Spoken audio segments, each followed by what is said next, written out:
എന്താ ചേട്ടാ? രാധേ, ഞാൻ വിവരം അറിഞ്ഞു. എന്ത് വിവരം? നീ ആ കല്യാണത്തിന് സമ്മതിക്കാൻ വിവരം ഞാൻ ആ സന്തോഷം അറിയിപ്പിക്കാൻ വന്ന. ആരെയും സന്തോഷിപ്പിക്കാനല്ല. എന്നാലും അത് അറിഞ്ഞപ്പോ എനിക്ക് സന്തോഷമായി. അയ്യോ, അതിനൊരു എഴുത്തയച്ചാ പോരായിരുന്നു ചേട്ടാ. ഇങ്ങനെ വന്ന ബുദ്ധിമുട്ടുണ്ടായിരുന്നല്ലോ. നീ അധികം നാവ് കിട്ടണ്ട. ഞാൻ ഇവിടെ കല്യാണം കഴിക്കാൻ പോകുന്നില്ല. ആഹാ, അത് നാണക്കുട്ടൻ ചേട്ടൻ മാത്രം അങ്ങ് തീരുമാനിച്ചാ മതിയോ? എന്താ, നിനക്ക് ഇഷ്ടമില്ലേ? ഇല്ലെങ്കിലോ? അത് ഞാൻ ഉണ്ടായിക്കോളാം. അയ്യോ, നാണമില്ലല്ലോ ഈ ചേട്ടന്. രാധയെ സ്നേഹിക്കുന്നതും കല്യാണം കഴിക്കുന്നതും നാണക്കെട്ട കാര്യമാണോ? ആണെങ്കിൽ പറ. നാണക്കുട്ടൻ ചേട്ടൻ ഇപ്പം പോ. നാണവും നാണക്കെടൊക്കെ നമുക്ക് പിന്നീട് ആലോചിക്കാം.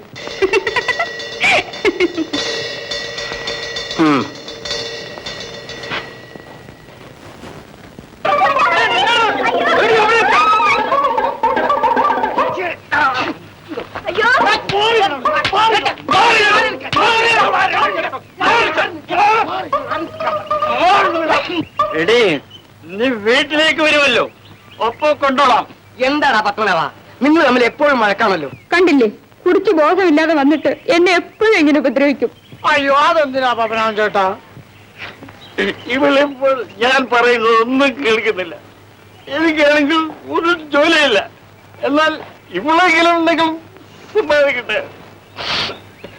അയ്യോ, കരയുന്നു. അത് കൊള്ളാം. അയ്യോ, കരയല്ലേ. ഒരു 100 മില്ലിക്കുള്ളത് ഞാൻ തരാം. അതും കൂടെ അകത്തി ചെല്ലുമ്പോ ഈ അന്തരീക്ഷത്തിലൊക്കെ ഒരു മാറ്റമൊക്കെ സംഭവിക്കും.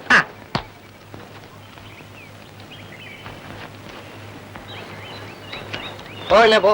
നീയും നിന്റെ ഒരു ചേട്ടൻ വീട്ടിൽ പോകാനല്ലേ പറഞ്ഞത്?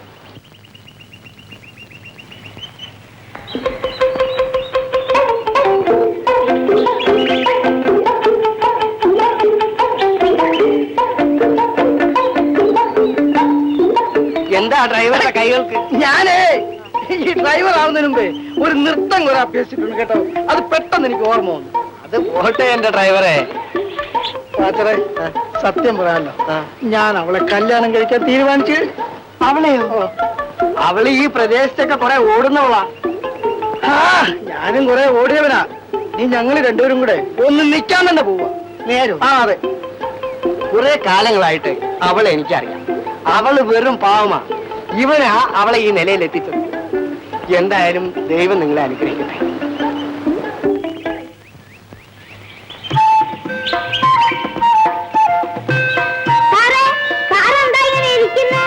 വെറുതെ ഇരിക്കുക. ഓ, ഇരുന്നോളൂ. രാജന് ഇഷ്ടമാണോ? ഇഷ്ടമാണ്. രാജ എന്റെ കൂടെ വരുന്നോ? അല്ല, എന്റെ വീട്ടിലേക്ക്. അമ്മ സമ്മതിക്കില്ല. അമ്മ വന്നാൽ ഞാനും വരാം. രാജ, രാജ ഇങ്ങോട്ട് വാ. അയ്യോ അമ്മ, നല്ല അമ്മ. നിന്നോട് അതൊന്നും ചോദിച്ചില്ല. ഇങ്ങോട്ട് വാ. ഞാൻ വരില്ല. നീ വരില്ലേ? രാധേ, അവനെ ഇങ്ങ് വിട്ടേക്കൂ. നീ വീട്ടിലേക്ക് പോയിക്കൊള്ളൂ. നല്ല കുട്ടിയല്ലേ. രാധ നിൽക്കൂ. രാധയോട് എനിക്ക് ചില കാര്യങ്ങൾ സംസാരിച്ചാൽ കൊള്ളാമെന്നുണ്ട്. വിരോധമില്ലെങ്കിൽ അല്പം സമയം അനുവദിക്കാമോ? രാധ നിൽക്കൂ.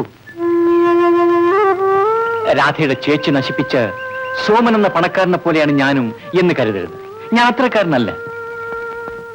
നീ എന്നെ വിശ്വസിക്കണമെന്ന് കരുതിയാണ് ഈ വിവാഹത്തെക്കുറിച്ച് നിന്നോട് പോലും ആലോചിക്കാതെ നിന്റെ അച്ഛനോട് ഞാൻ ആലോചിച്ചത്. എന്തോ നിനക്കെന്നെ വിശ്വസിക്കാൻ കഴിയുന്നില്ല. സാരമില്ല. എന്നാലും എന്റെ കഥ നിന്നോട് പറയണമെന്ന് എനിക്കൊരു തോന്നൽ. വിരോധമില്ലെങ്കിൽ അല്പം ശ്രദ്ധിക്കൂ. ഞാൻ കോളേജിൽ പഠിച്ചിരുന്ന കാലത്ത് രാധ എന്നൊരു പെൺകുട്ടിയെ ആത്മാർത്ഥമായി പ്രേമിച്ചു. നമ്മുടെ ജീവിതത്തിന്റെ പടിവാതിക്കൽ തൂക്കിയിടാൻ നല്ല കവിഭാവനയുണ്ട്. കാവ്യദേവതയല്ലേ എന്റെ അടുത്ത് നിൽക്കുന്നത്.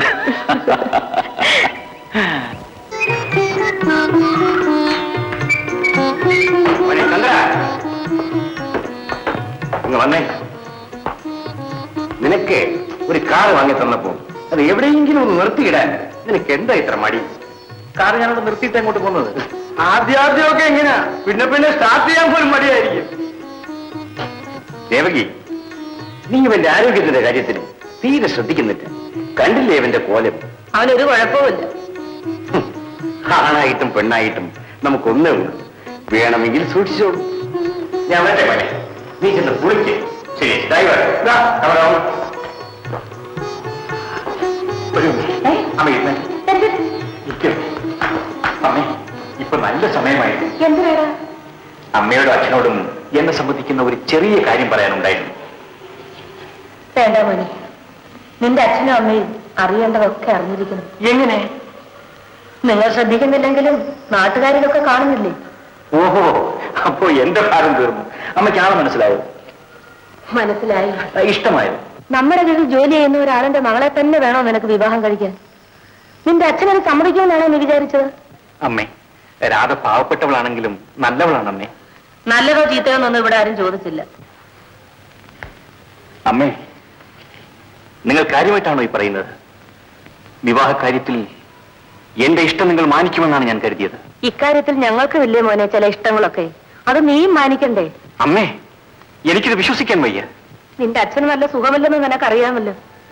എത്രയും വേഗം എല്ലാ ചുമതലയും നിന്നെ ഏൽപ്പിക്കണമെന്നാണ് അച്ഛന്.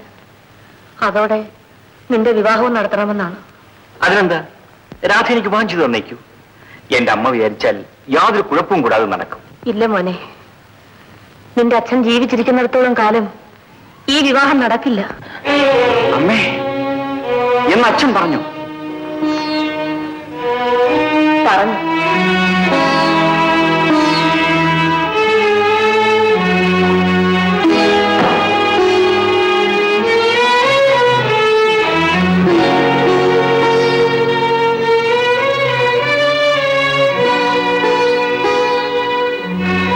രാധേ, രാധേ,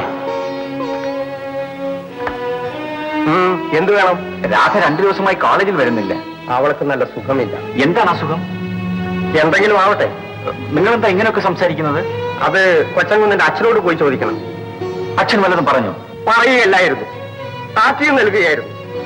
ഈ വിവാഹം നടന്നാൽ ഈ കുടുംബത്തെ തെരുവിലിറക്കുമെന്നാണ് അച്ഛൻ പറഞ്ഞത്. അതുകൊണ്ട് കൊച്ചൻകുന്ന് അവളെ മറന്നേക്കും. ഈ വിവാഹം ഒരിക്കലും നടക്കുകയില്ല. രാധ ഒരിക്കലും ഒന്ന് കാണാൻ അനുവദിക്കൂ. വേണ്ട, ഇനി നിങ്ങളൊന്നും കാണുകയില്ല. ഞാൻ ഒരു നിമിഷം അവളെ ഒന്ന് കണ്ടോ? സാധ്യമല്ല. ഞാൻ അവളെ സ്നേഹിക്കുന്നു, വിവാഹം കഴിക്കാൻ ഒരുക്കമാണ്. അതുകൊണ്ട് തന്നെയാണ് പറഞ്ഞത് കാണാൻ സാധ്യമല്ലെന്ന്. ഞങ്ങൾ അവർക്ക് വേറെ വിവാഹം നിശ്ചയിച്ചു കഴിഞ്ഞു. കൊച്ചൻകുന്ന് പോണം. എന്ത്? രാധേ, കാണാൻ സാധ്യമല്ല.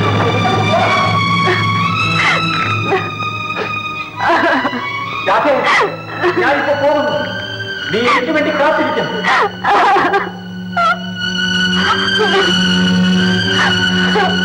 അമ്മേ